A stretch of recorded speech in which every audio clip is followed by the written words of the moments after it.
Media briefing on the occasion of the forthcoming visit of Honorable Prime Minister to the United States of America and Egypt that commences from tomorrow. To give us a sense of the visit, we have with us Foreign Secretary Sir Shri Vinay Kwatra. Also joining us on the dais is Dr. Asif Said, Secretary CPV and OIA in the Ministry of External Affairs, as well as Dr. Pradeep Rajpurohit, Joint Secretary looking after West Asia and North Africa Division in the Ministry. Sir, may I hand over the floor to you? Thank you very much, and good afternoon to all of your friends. Our presence here this afternoon for the special briefing of Honorable Prime Minister's upcoming visit to the United States and to the Arab Republic of Egypt.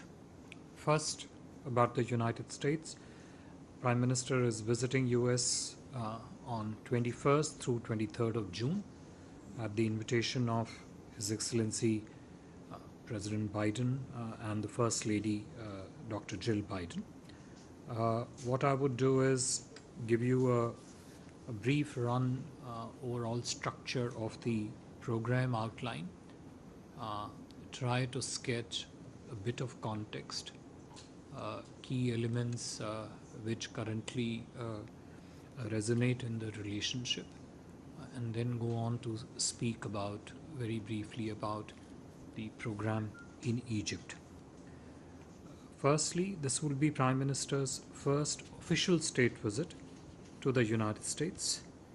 PM has earlier visited US roughly 6 times, both in bilateral capacities as also for multilateral events. First, about the program. The first leg of his program in the US is in New York, which starts on the morning of the 21st with celebration of the International Day of Yoga at the UN headquarters in the morning of the 21st. You would recall that United Nations General Assembly had adopted a resolution proclaiming June 21st as the International Day of Yoga. While in New York, Honorable Prime Minister will also meet a cross-section of prominent personalities and leaders. From there, he departs for Washington on 21st itself, where his program for the Washington leg commences. On the first day of his arrival in Washington, D.C., on 21st, the first key engagement would be an event that is focused on skilling for future, which essentially would try to bring out the key complementarities and the objectives that both systems seek to promote and achieve in the field of skilling and capacity building. On the same day, on 21st, there will be a private engagement between President Biden and Prime Minister. On 22nd June, which is the second day of the program in Washington, that's the day of formal bilateral meetings, essentially would have 4 or 5 key components. The first component being the ceremonial welcome at the White House. The second component being a set of bilateral meetings between the two leaders as also the accompanying delegations.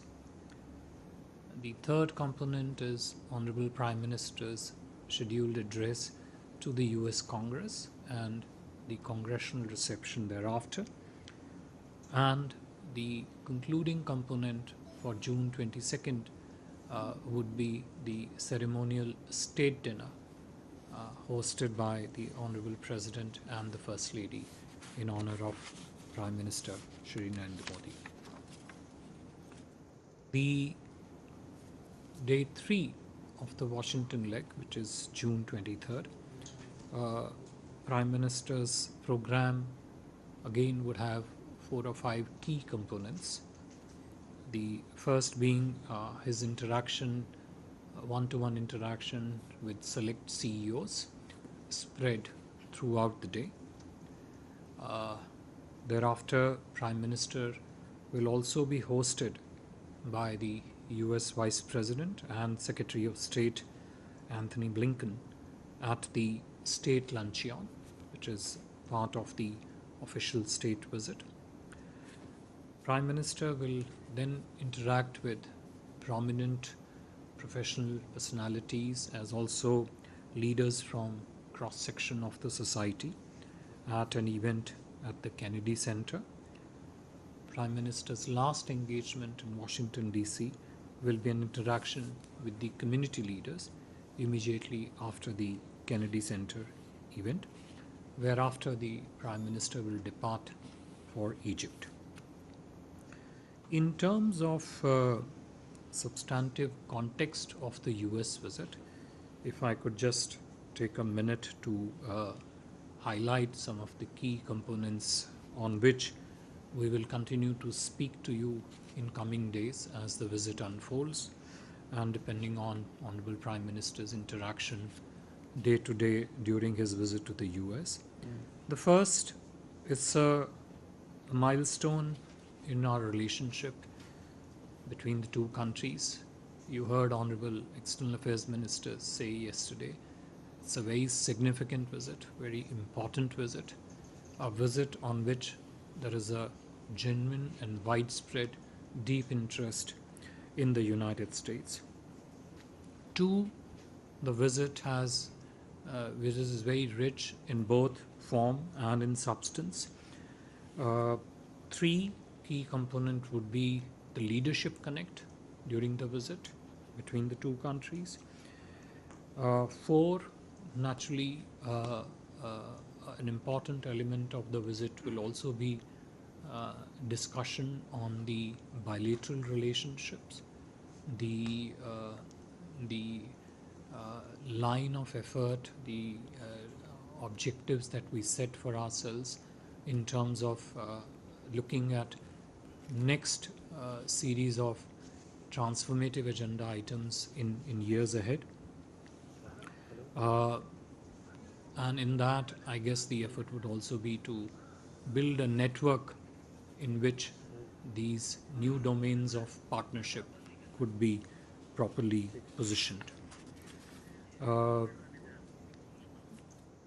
I must mention here that Honorable Shri Narendra Modi ji would be among the rare few leaders, world leaders, to have been accorded the honor to address the US Congress more than once. Clearly, another key context which has always continued is a strong and widespread degree of bipartisan support in the US Congress to the strengthening of this relationship. In terms of key elements of the relationship, many of which would feature very prominently during this visit. One, of course, as I said, is the political connect at the leadership level, high level of and very intense level of political exchanges has been one of the key features of our relationship. Just within this month, we have had 3 very high-profile visits from US to India, including of most recently, which is the National Security Advisor of the US, Jake Sullivan. Prior to that, Defense Secretary of the US, Excellency Lloyd Austin. And we also had the privilege of hosting Secretary of State Blinken earlier this year. The second key component which has been very strong pillar of our relationship has been strong trade and investment partnership. Whether you look at the quantum of bilateral trade touching close to $200 billion or the strong flow of capital on both sides. 3, the technology component. And technology component interfaces with many other domains. So technology itself interfaces in the telecom area, in the space area, in the manufacturing domain. Also, a lot of it also as a triangulation of technology, manufacturing, and investment. A lot of this translates into that. Within the technology realm, the critical and emerging technologies has been the most recent area of focus, an area which presents itself with really very exciting opportunities for bilateral engagement in months and years ahead. The next key component, which will also be showcased prominently during the visit, is the bilateral defense cooperation. It has been a critical pillar of our engagement, and within that, a new element this year we expect during this visit we expect is the progress on defense industrial cooperation roadmap, which essentially takes us on the path of how the defense industries on both sides can partner closely, both in not just in the field of co-production, co-development, but also do it in a manner that the supply chains on both sides in this field, the industrial ecosystem broadly speaking in the field of defense, could talk to each other, could cooperate with each other far more intensely.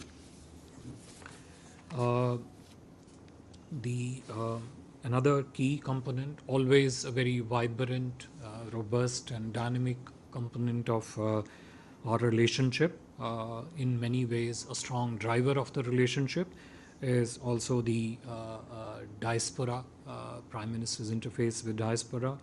We have close to 5 million strong Indian diaspora in the US, which contributes enormously and very richly to the growth, the substance and the strength of the relationship. Another key element, a part of it, I referred to in my early on in my remarks, is the whole domain of skilling and mobility. In some cases independent, in some cases linked in that regard.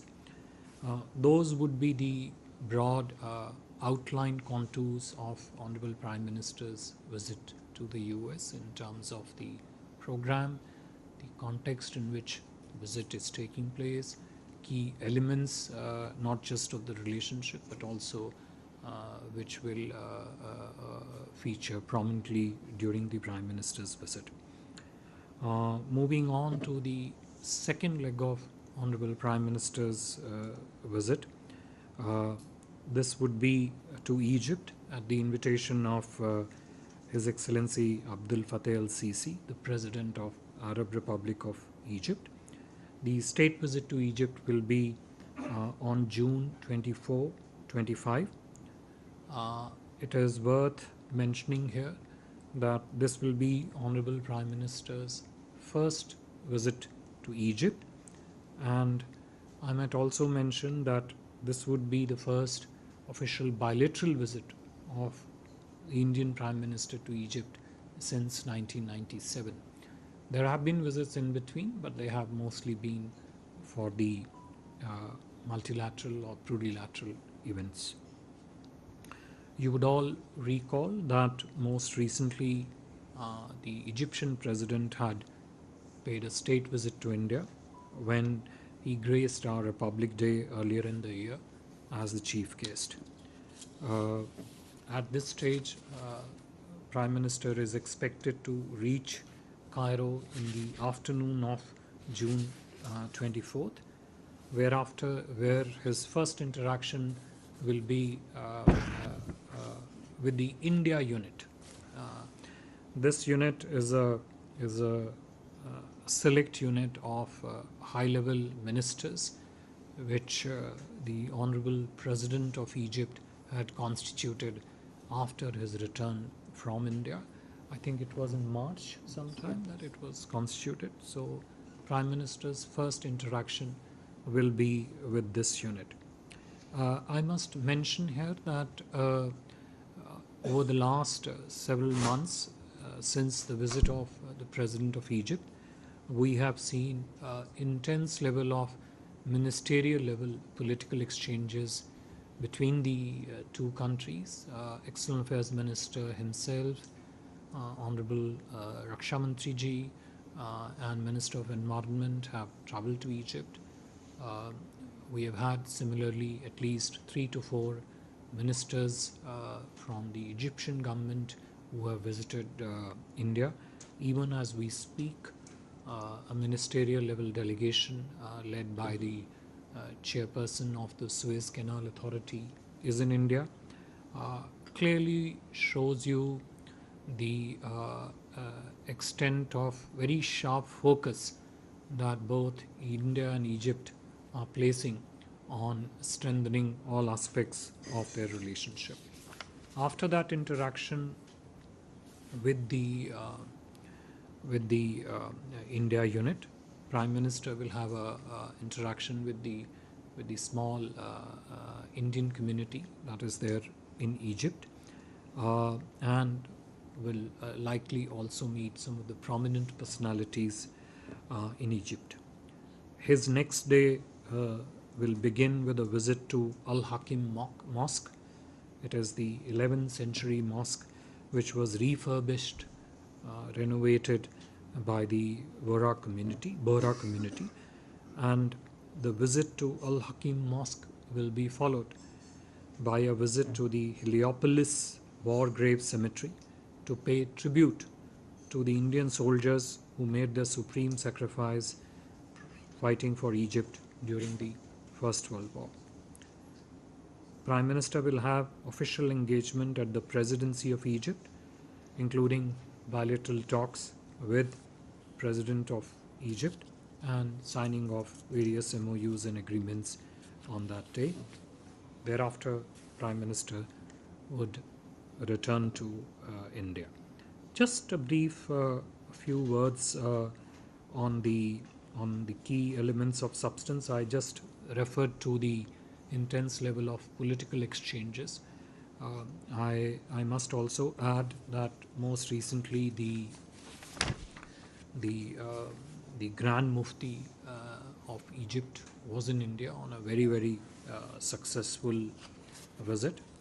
As you all know, Egypt has also been invited as a special guest during the India's G20 presidency. This is a very quick reciprocal visit coming just within 6 months of President Sisi's visit to India.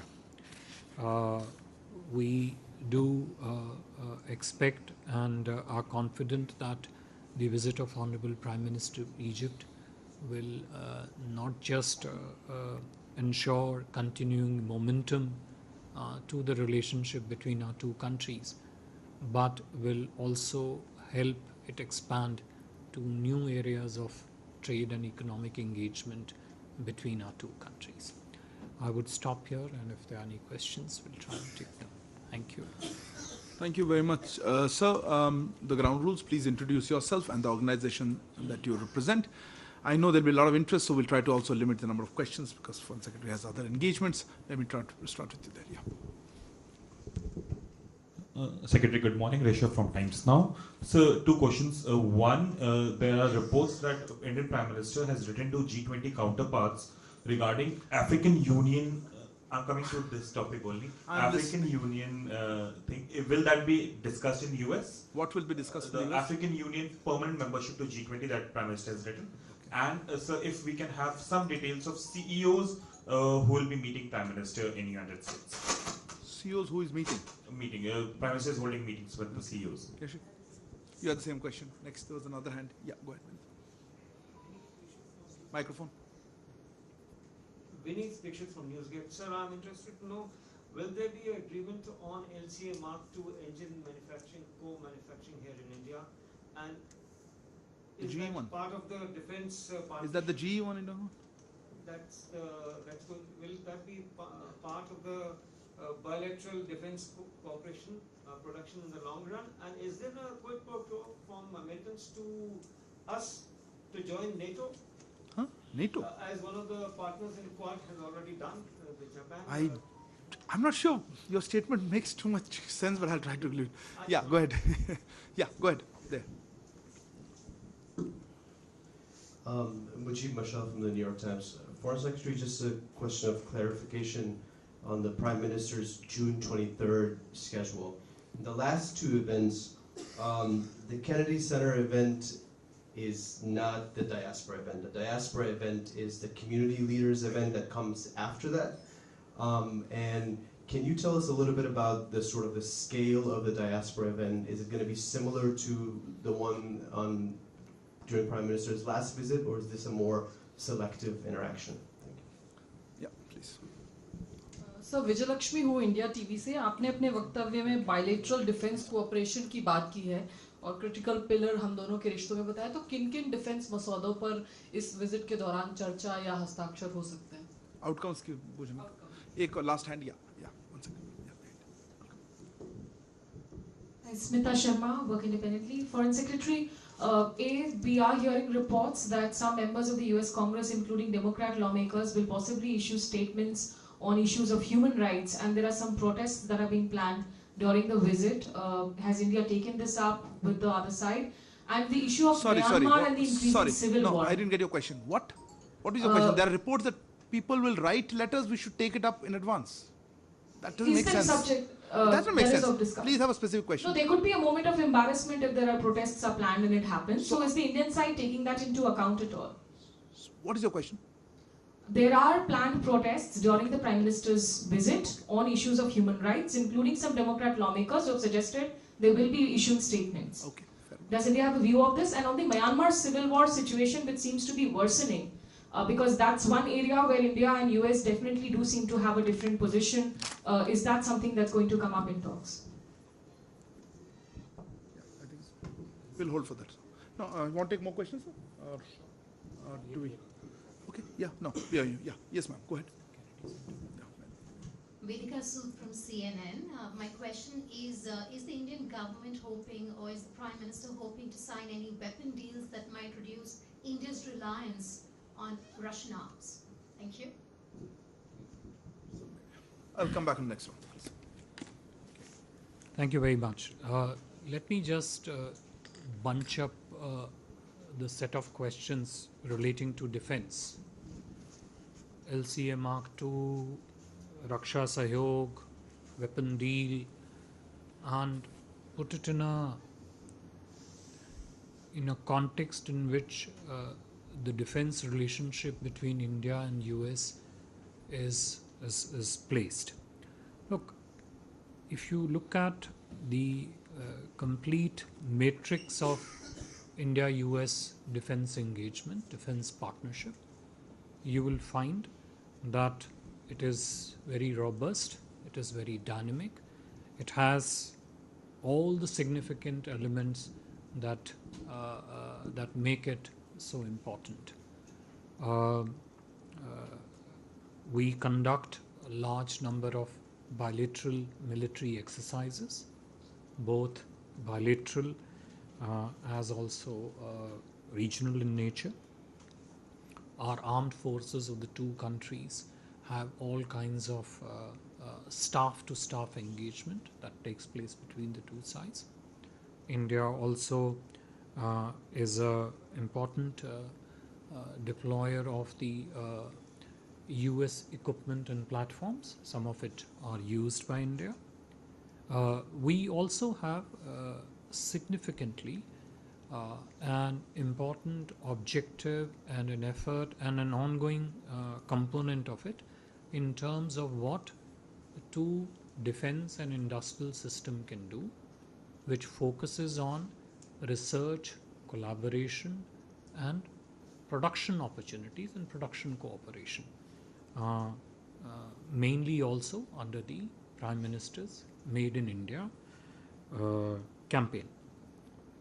So if you look at the defense partnership, and I mentioned it in my remarks, that the defense industrial production roadmap that the two countries have been discussing for some time, and which would hopefully be one of the very key outcomes during this visit, essentially focuses on all aspects of defense co-production, co-development.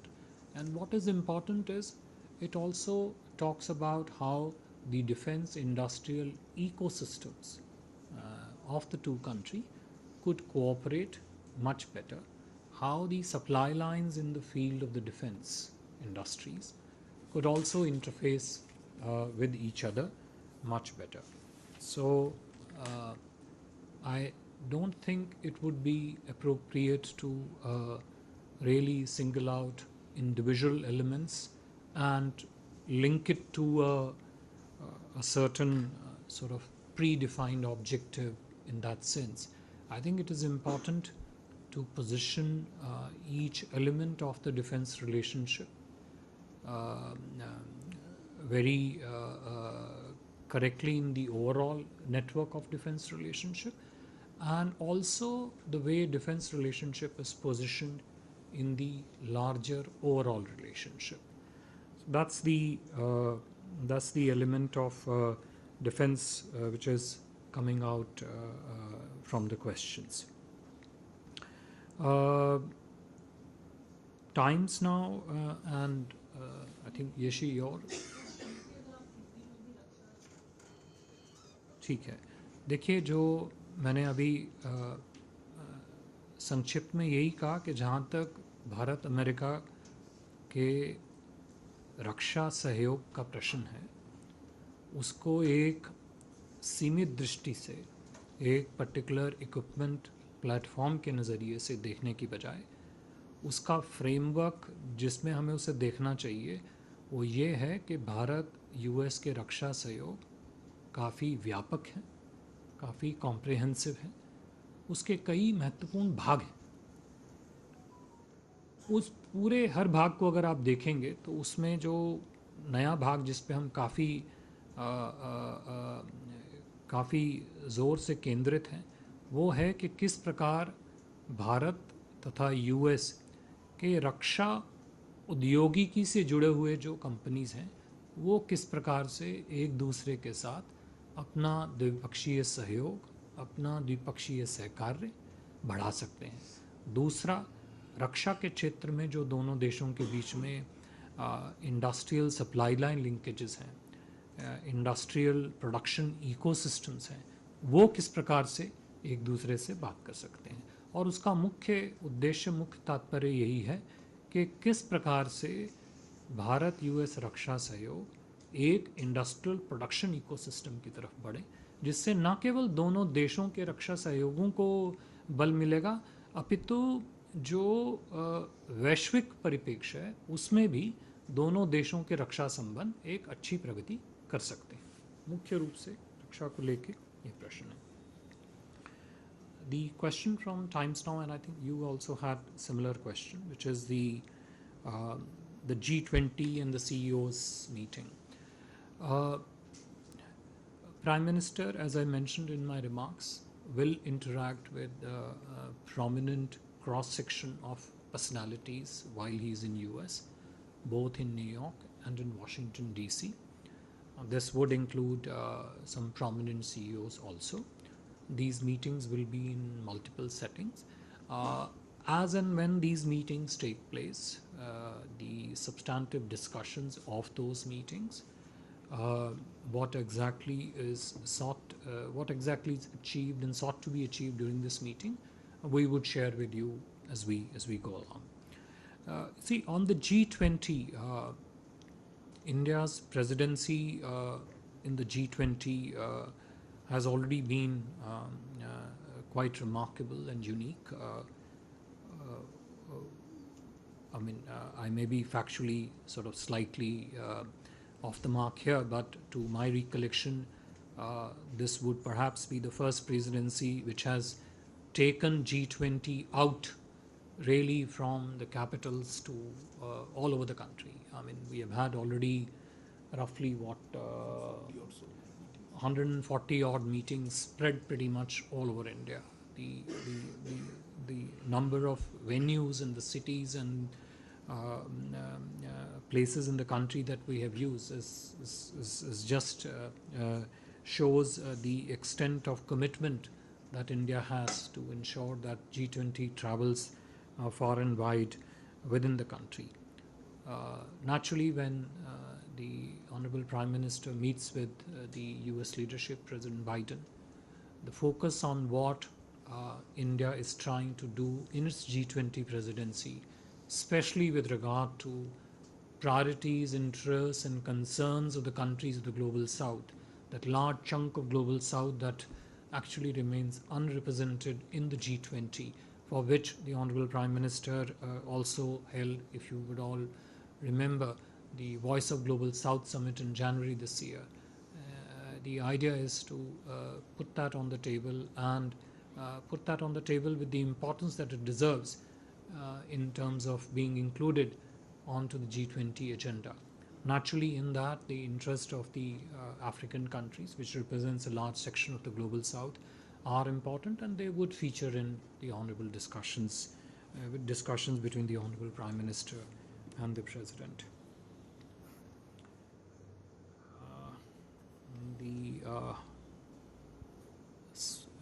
Need to, I guess. Yeah, I'll come to that. I think, Smita, if I could just come to your question on the U.S. Congress, planned protests, Myanmar, and the situation in Myanmar. Look, when Honorable Prime Minister travels abroad, all aspects of his visit, including those that pertain to safety, security, and other administrative arrangements, are made duly by the appropriate agencies, and I'm sure they will do, what is required to be done. We don't comment on those aspects of the arrangements of the Honorable Prime Minister. You talked about, you referred to some planned communications that, according to your information, might come. I would position this slightly differently.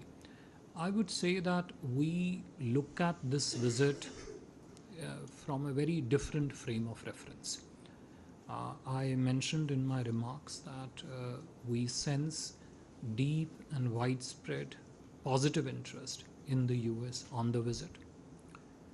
We are aware, evidence-based, aware of the positive things we have done in the relationship.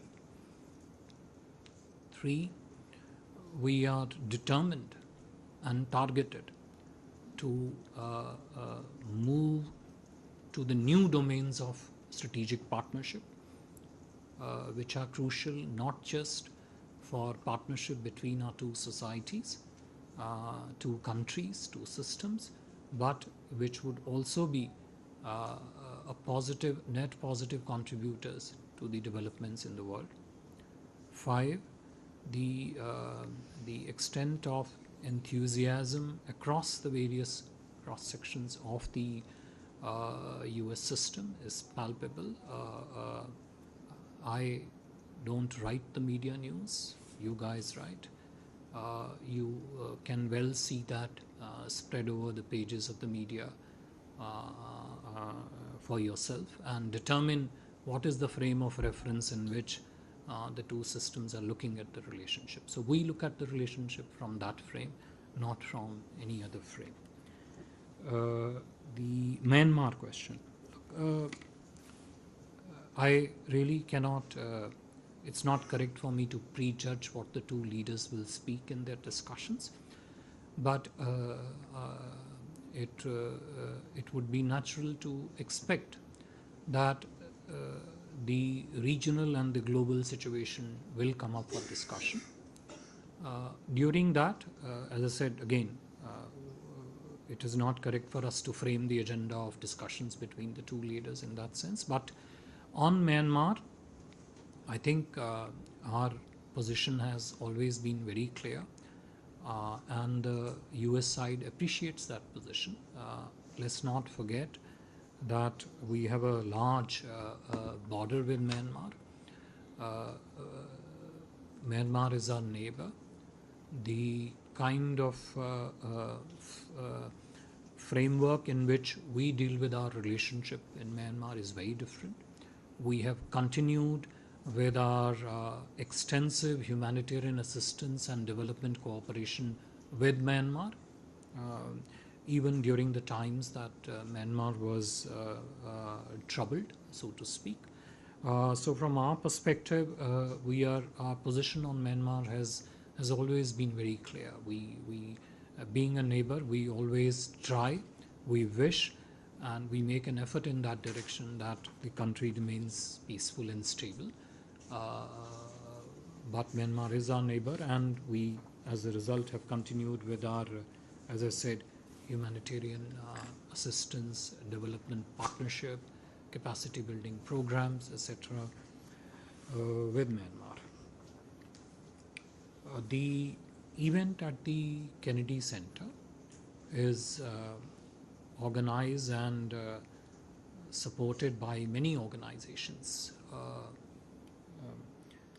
It includes a cross-section of associations in the US that are working to ensure that the Kennedy Center event is successful. To my understanding, that particular event would include business leaders from across the different sections of the society, young entrepreneurs. That's an important segment of our partnership. Think tank members from across the United States, the young Indian Americans, Indian American leaders. So it's a more cross section of the participants that would be in that Kennedy Center event. Reagan Center event, which you refer to, is organized by the community. Let me just add a word which I had a chance to share with some of the friends from the media that and I mentioned it in my remarks. The Indian community, Indian diaspora in the United States, is really one of the strongest anchors of the relationship, if you were to say, and also drives it, gives it that crucial positive substance and momentum to the relationship. And as a result, you would have noticed that Honorable Prime Minister have always given it top importance to interface with the community leaders. The settings have kept changing. The parts of the US have kept changing. But the enthusiasm, the energy, the dynamism of the community is something which is very dear and is a top priority for the Honorable Prime Minister, and he makes it a point to connect with that critical segment of our relationship, which is what he would do at the Reagan Center also. On the NATO question, which was kind of, I think our External Affairs Minister has already sort of clarified our position on this, and I think he has said this is not a template that suits us, so I don't want to add anything more to that. Do you have any other? Thank you, sir. Kallol, one second, I'll get back to you. So Kallol Bhattacharjee from The Hindu. My question is regarding the Global South.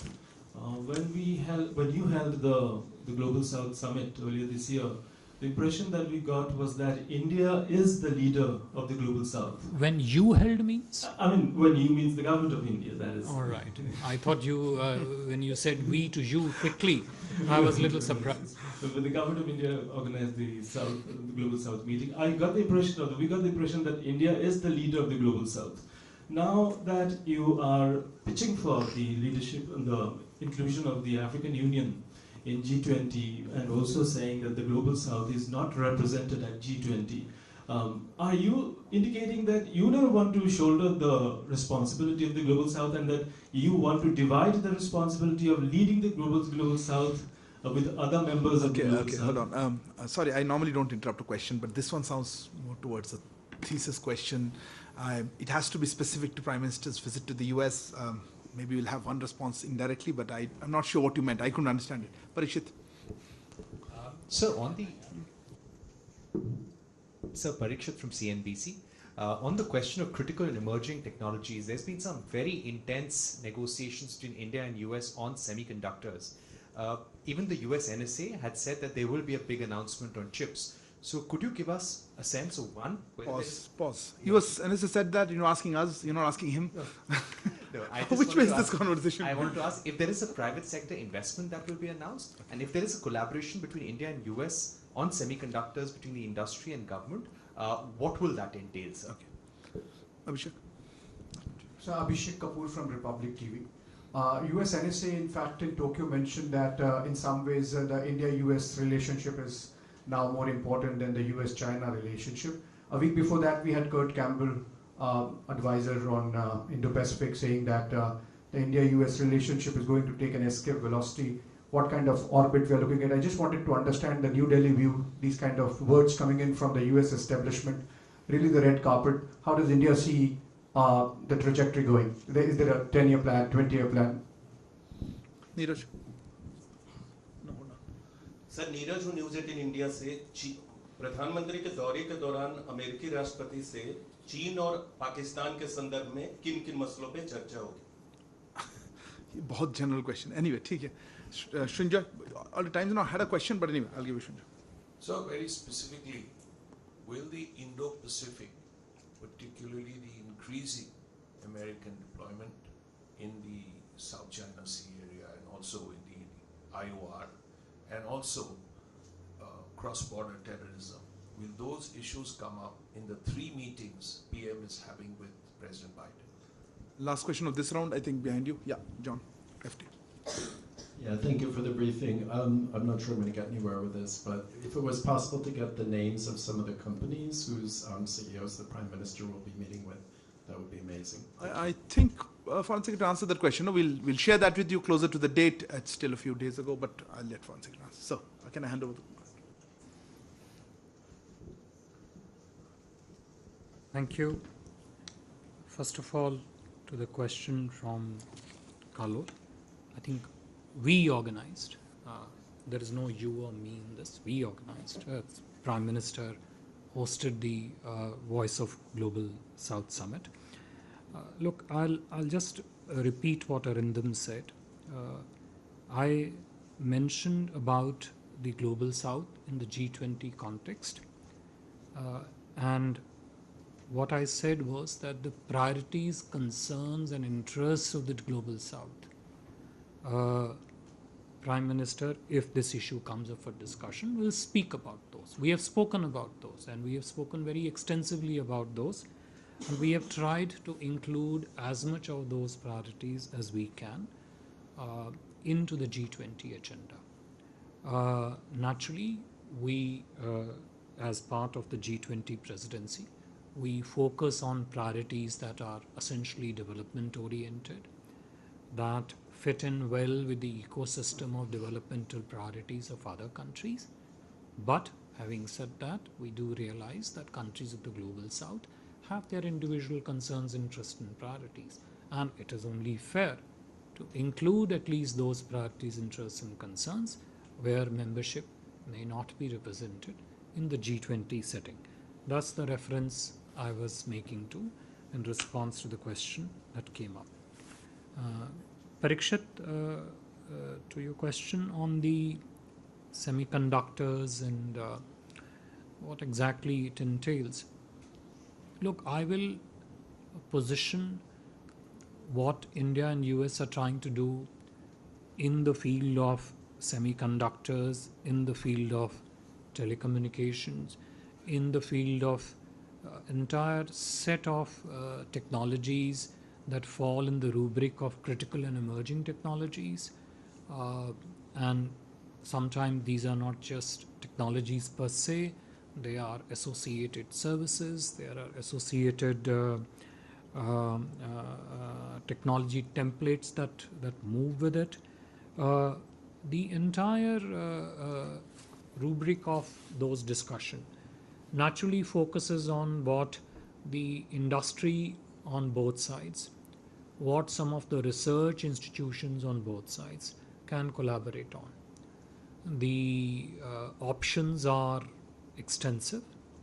The discussions are again wide and deep. And what comes out of these discussions in terms of specific achievements, as I said, we will share with you as the program of Honorable Prime Minister's visit unfolds. But one thing is very clear, that the technology relationship between India and the US is a very rich segment of our partnership, and that is a segment on which we are looking to make substantial progress in months and years ahead, including focusing on some of the technologies that you mentioned. There are others also which are there. There was a tangent to the defense industrial related technologies also, which feeds into the same matrix. Abhishek ji, your question on what the US NSA said, what Kurt Campbell said, what does it mean, etc. Look, it means what I said in my remarks. There is a deep and widespread interest in the Honorable Prime Minister's visit to the US. There is a extensive government-wide effort on both sides to enrich the relationship further by including some of the key areas of cooperation. Technology, obviously from the set of questions is featuring very prominently in that. That's what it means. It is intent, objective, interest, all comes together in a visit on which everybody is very excited. Neeraj ji, जैसे मैंने पहले भी कहा कि माननीय प्रधानमंत्री जी और US के राष्ट्रपति आपस में वार्ता का क्या एजेंडा रखते हैं, ये तो कहना हमारे लिए संभव नहीं होगा, मगर क्षेत्रीय और वैश्विक हर वो मुद्दा जो महत्वपूर्ण है दोनों देशों के परिप्रेक्ष्य में, उस हर मुद्दे पे समय अनुचित जो है, समय की उपलब्धि के अनुचित बातचीत होगी, लेकिन किस स्पेसिफिक विषय पे बात होगी या नहीं होगी वो कहना जो है मेरे ख्याल से मुश्किल होगा. I will Shinjoy, your question I'll partly link to what Neeraj also asked, which is the Indo-Pacific. You refer to the cross-border terrorism issue. There are other challenges which feature in the larger safety and security domain. I would say that, as I said, when the two leaders meet, they would obviously focus on things which are of larger strategic importance to them, whether they are in the regional context or in the global context. But it's not, that's for the leaders to decide and for them to discuss. On the FTA, I think you answered that. Can I change? Which of the CEOs is meeting? Yeah.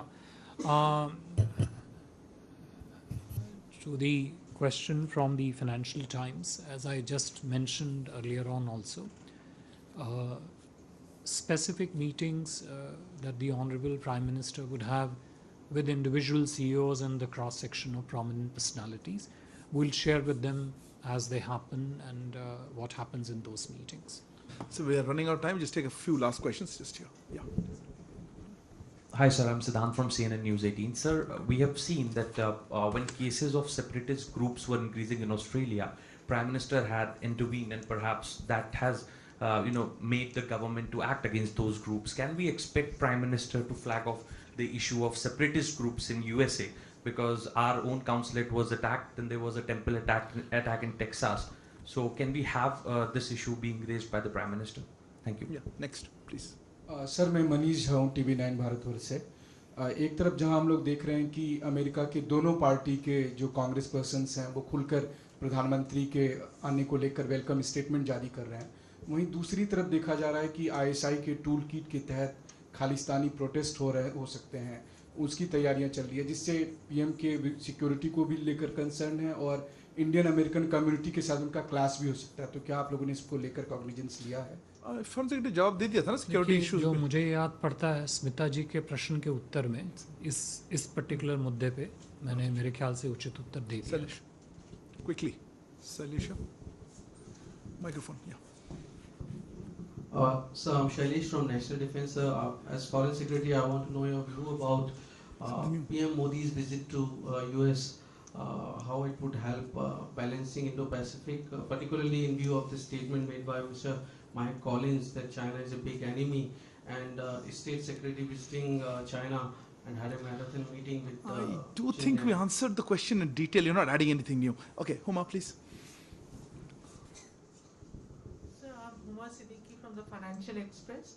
Just wanted to understand how many agreements will be inked in Egypt, and if there is any, would there be any announcement related to space and defense cooperation in the Egypt? I can tell you in advance, we will not tell you right now. So please, sir, the floor is yours for the remaining questions. Okay.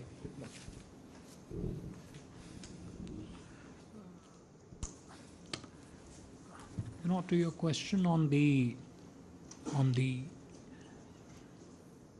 what you referred to, in your question, I have in some ways touched upon this when I answered the question from Times Now and from Neeraj, that when the two leaders meet, the issues of importance by them would naturally be raised and discussed. Now, on the particular question of attack on temples, attack on the Indian consulate, Honorable Prime Minister and indeed pretty much the entire apparatus of Government of India has very strongly taken this up already with the concerned organizations in the countries where it took place. You referred to Australia. I can tell you that we have done that in other countries also. But I think the larger nature of challenge that underwrites such manifestations, I think that's a question which the two leaders, which will probably be among the things on the topmost minds of the two leaders. But what two leaders discuss, I think I would leave it to them. But the underlying intent and the goal of such attacks is something which on which we are concerned, and we've shared those concerns very actively and very completely with the organizations of those countries which are involved. I think that's we have addressed that. Thank you very much, sir. Thank you also to Dr. Asaf Saeed as well as to Dr. Pradeep Rajpurohit. Thank you all for joining the special briefing. We will continue with our briefings as the visit unfolds. Thank you very much.